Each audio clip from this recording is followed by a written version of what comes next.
Shalom, que o Eterno te abençoe e te guarde nesta manhã, nesta tarde, nesta noite, dependendo do horário que você esteja assistindo esse vídeo. Seja bem-vindo a esse canal, eu sou o evangelista Eide Domingo, estou aqui para falarmos a segunda mensagem sobre a viração do dia, uma meditação aí rápida de 10-20 minutos, meditando sobre a palavra de Deus, princípios claramente aplicáveis para a nossa vida, princípios básicos, mas importantes para aplicar na nossa vida. Quero que você fique comigo até o fim. Eu tenho uma mensagem de Deus para você.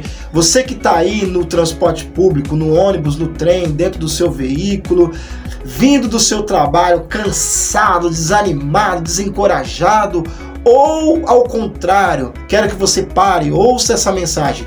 Deus tem uma palavra poderosa para você, Ele quer falar profundamente ao seu coração. Aproveita, se inscreve no canal aí, ativa o sininho, dá um like aí, faz um comentário lá, vai lá nos comentários, faz um comentário aí do que você entendeu da palavra de Deus, depois que você assistir esse vídeo aí, retorne lá no primeiro vídeo se você não assistiu. Nós estamos falando lá sobre Elias e a quietude da voz de Deus. Eu creio que Deus vai abençoar você profundamente. Estou aqui sempre com meu esboço aqui, tá bom? Para a gente ter uma sequência aí bem legal da mensagem. Nós vamos falar hoje sobre renovando a esperança na viração do dia. Momento que Adão e Eva falavam com Deus e Deus falava com Adão e Eva. Beleza? Nós vamos falar sobre isso aí. A fidelidade de Deus renova todas as manhãs. Está escrito lá, a sua fidelidade renova a cada manhã. A esperança como âncora da alma. Você sabia que a esperança é a âncora da alma? Está escrito lá em Hebreus, o livro de Hebreus vai falar sobre isso aí para nós. Hebreus, capítulo de número 6, versículo de número 19, é o nosso texto para nós falarmos. Capítulo 6, versículo 19. Hebreus, capítulo 6, versículo 19. Eu tenho uma palavra para você. Amém? Talvez você projetou o seu dia hoje e nada deu certo, né? Eu sempre vou bater nessa tecla. Às vezes a gente projeta coisas e nada acontece conforme a gente projetou, porque a Bíblia diz que do homem são os planos do coração, mas a última palavra vem de Deus, tá certo? Então a última palavra vem de Deus, a última palavra sempre é de Deus. Não que Deus quer te atrapalhar, não que Deus quer que você realize os seus sonhos, Deus não quer, na verdade, que você realize os seus sonhos, seus projetos. Não, Deus quer que você realize os seus sonhos e seus projetos. Mas Ele quer que você entenda que com a presença dEle, né, seguindo as instruções dEle, vai ser muito melhor e muito mais rápido, né? Você vai chegar muito mais rápido lá, ouvindo a voz dEle, ouvindo as instruções dEle. Salmo 32, se eu não estiver enganado, no versículo 8, está escrito assim: instruir-te-ei e ensinar-te-ei no caminho em que deves seguir. Então, se você parar para ouvir a voz de Deus, é isso que vai acontecer na sua vida, né? O Senhor vai te instruir, vai te ensinar no caminho que você deve seguir. Tá certo? Capítulo 6 de Hebreus, versículo 10, está escrito assim: porque Deus não é injusto para se esquecer do trabalho e do amor que demonstraste por Ele no serviço prestado a favor de seu povo e também no serviço presente. Deixa eu ver. É o 19. Capítulo 6, versículo 19 de Hebreus. Temos esta esperança como uma âncora certa e segura para nós, mesmo uma esperança que segue diretamente para o que estava no interior do véu. Vou ler de novo. Temos essa esperança. Deixa eu ler aqui o 18 para você entender. O 17, ó. Portanto, quando Deus quis demonstrar da forma mais convincente o caráter imutável de suas intenções relativas a quem deveria receber o que Ele prometera, adicionou um juramento à promessa. 18. De modo que mediante duas coisas imutáveis nas quais Deus não poderia mentir. Nós que abandonamos tudo para nos firmarmos na esperança apresentada, fôssemos fortemente encorajados. 19. Temos essa esperança como uma âncora certa e segura para nós mesmos, uma esperança que segue diretamente para o que estava no interior do véu. Na minha Bíblia está escrito paroquete. Paroquete é véu. Tá certo? Então a fidelidade de Deus, ela se renova todas as manhãs. Por quê? Porque a esperança é a âncora da nossa vida. A esperança como âncora da alma. Quem não tem esperança, irmão, é necessário você entender o seguinte, né? Quem não espera, quem não tem esperança, ele não vai chegar a lugar nenhum, né? Quem não tem para onde ir, ele nunca vai chegar a lugar algum. E quem não tem para onde ir, qualquer caminho serve. É por isso, esse é um dos motivos pelo qual muitas pessoas estão fadigadas, muitas pessoas estão ansiosas, muitas pessoas estão com crise de ansiedade, muita gente está até com crise existencial. Por quê?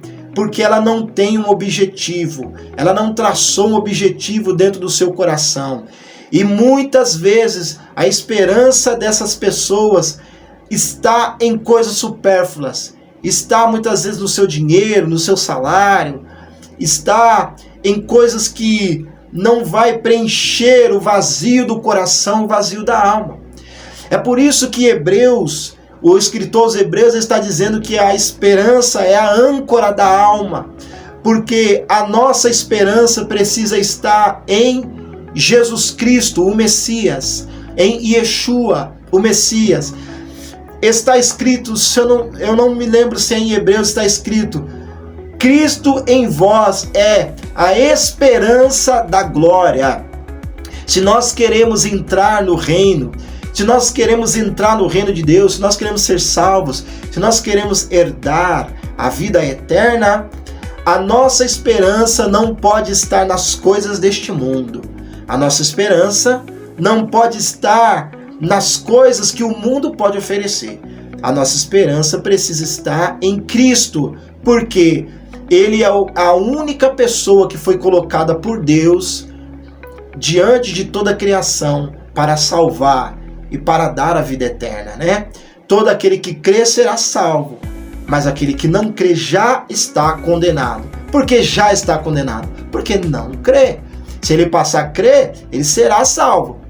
Porque ele será no futuro. Porque o tempo verbal para a salvação é futuro. Será. Porque a salvação, ela precisa ser desenvolvida. A salvação é um processo, e é um processo longo, não é um processo de dias, é um processo de anos. Você vai ver aí, quando você coloca o caso de Davi como exemplo de salvação para reinar, por exemplo, porque quando fala de reinar, está falando de salvação, está falando de herdar a vida, né? De herdar o reino. Então Davi foi ungido ali com cerca de 15 anos de idade. Ele vai se assentar no trono com 30. José ele aparece tendo sonhos com 17 anos. Com 30 e poucos anos ele vai reinar, né, como governador do Egito. Moisés, ele sai com 40 anos do Egito fugido. Depois de 40 anos que ele vai voltar para libertar o povo. Com 80 e poucos anos ele sai do Egito libertando o povo. Então a salvação é um processo, por isso que ela está no tempo verbal futuro. Não é algo imediato. As coisas de Deus, elas são feitas por processos. Por que processo? Por que tem que ser por processo? Né? Porque o processo ele traz aprendizado. Né? Por que muita gente ela recebe coisas grandes a princípio e lá na frente ela perece? Lá na frente ela perde tudo isso, porque ela não respeitou o processo. Ainda que ela tenha recebido aqui alguma coisa, mas ela vai se perder, porque ela não vai saber lidar com aquilo que ela recebeu. Ela não vai saber lidar com aquilo que ela ganhou, com aquilo que ela adquiriu. Por quê? Porque ela não respeitou os processos. Na maioria das vezes, as pessoas que não respeitam os processos são aquelas pessoas que adquirem à força as coisas. São aquelas pessoas que adquirem sem saber o que estão adquirindo, sem saber para que aquilo serve, sem saber o motivo, sem saber o propósito daquilo. Então, por isso que é necessário que a esperança em Cristo seja a âncora da nossa alma, para nós não perecermos, para nós obedecermos os processos, né? E aprender nos processos, né? Todo ansioso, ele queima o processo. A pessoa que é preocupada em sua mente, ela queima todos os processos da vida e ela passa a sofrer, ela sofre por causa disso, porque ela é ansiosa. Por isso que o Senhor abomina a ansiedade. Por isso que ele fala assim: lança a vossa ansiedade aos pés do Senhor. Lança as suas preocupações aos pés do Senhor. Confia nele e ele tudo fará. Confia nele. A confiança, ela está ligada à esperança. Amém? Quando você confia, você obedece o processo. Quando você obedece o processo, você recebe a instrução. Quando você recebe a instrução, você sabe como lidar com os problemas diários da sua vida. Tá bom? Então, por isso que a esperança, ela precisa ser a âncora da nossa alma. Testemunhos bíblicos de restauração. Jó capítulo 42, você vai ver isso. Jó 42:10, né? O Senhor restaurou a vida de Jó, né? O Senhor restaurou os filhos, o Senhor restaurou a esposa, o Senhor restaurou os bens. A Bíblia vai dizer que os filhos de Jó na restauração eram muito mais belos do que os primeiros que haviam morrido naquelas tragédias, né? A riqueza de Jó foi em dobro, foi muito mais do que ele tinha lá no passado, do que ele perdeu. Por quê? Porque ainda que ele tenha feito questionamentos, né? E o Senhor, ele não abomina o questionamento no tempo das turbulências da nossa vida. Não. Né? O questionamento, ele vai fazer parte, porque a gente quer resposta. Você quer resposta. Às vezes você está passando um momento difícil, você quer uma resposta. O porquê que você está passando esse momento difícil, né? Por que você está passando por esta fase da sua vida? Por que você entrou nessa fase da sua vida? Você quer saber que você errou lá atrás, né? Ou qual é o propósito de Deus permitir que você entre nessa fase da sua vida. Você quer uma resposta. Asaf quis resposta. Ele falou que os pés dele quase vacilou. No Salmo 73 está escrito lá. Por quê? Porque ele via o ímpio prosperando, ele via o mal prosperando, ele via o homem de coração ímpio prosperando. Ele olhava para o ímpio, ele olhava para o mal, ele olhava para quem não respeitava Deus e sua palavra, e via que aquela pessoa não andava em apuros. Mas por outro lado, ele olhava, ele via o justo em apuro. Ele viu o homem de bom coração, ele viu o homem justo em apuro, passando necessidade. E ele questionou a Deus, por que isso aconteceu?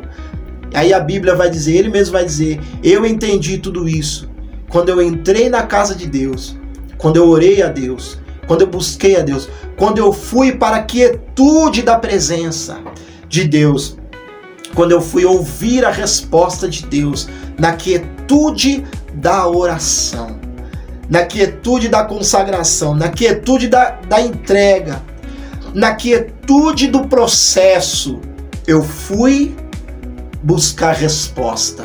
E Deus me fez entender o fim dos maus. A Bíblia vai dizer várias vezes sobre o fim dos maus, que aquele que busca a Deus, aquele que tem a esperança como âncora da sua alma, lá na frente, por obedecer o processo, ele vai ver o fim dos maus junto com o eterno.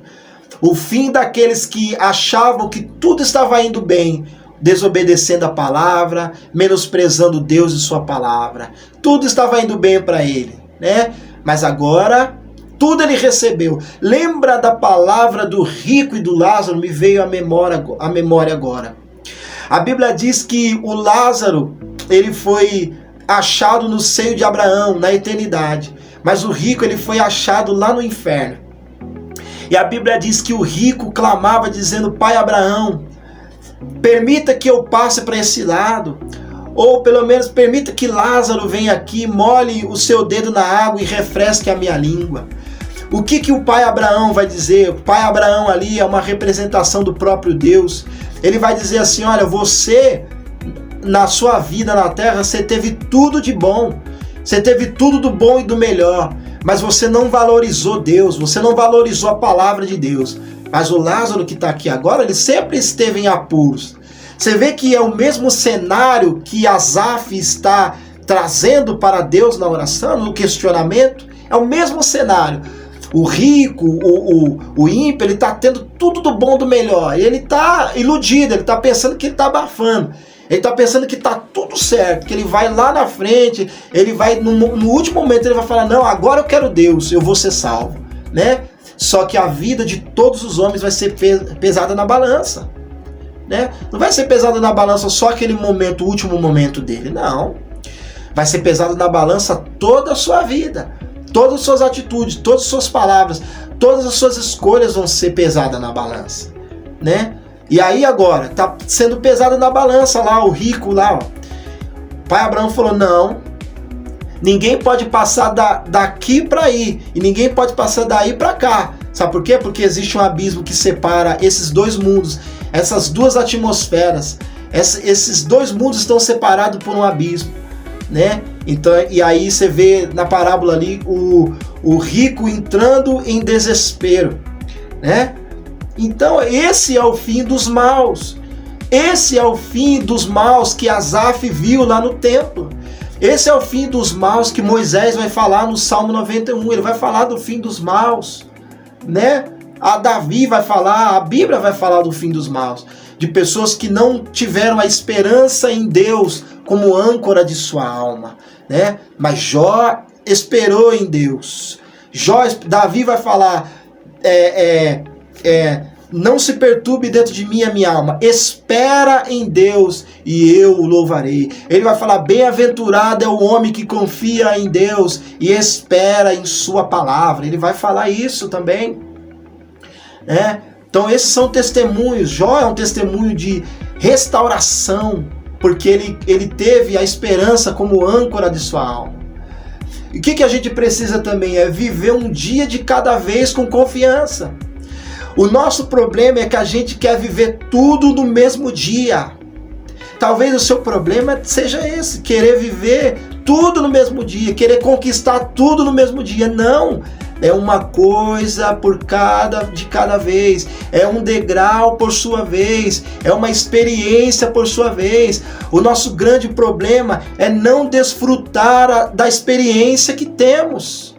Hoje você está tendo a experiência de ouvir essa mensagem, de ouvir essa palavra. Desfrute essa palavra, aprenda com essa palavra, medita nesta palavra, para que você aprenda com esta palavra, para que você tenha uma experiência com Deus essa palavra. Agora tem muita gente que ela quer aprender tudo ao mesmo tempo.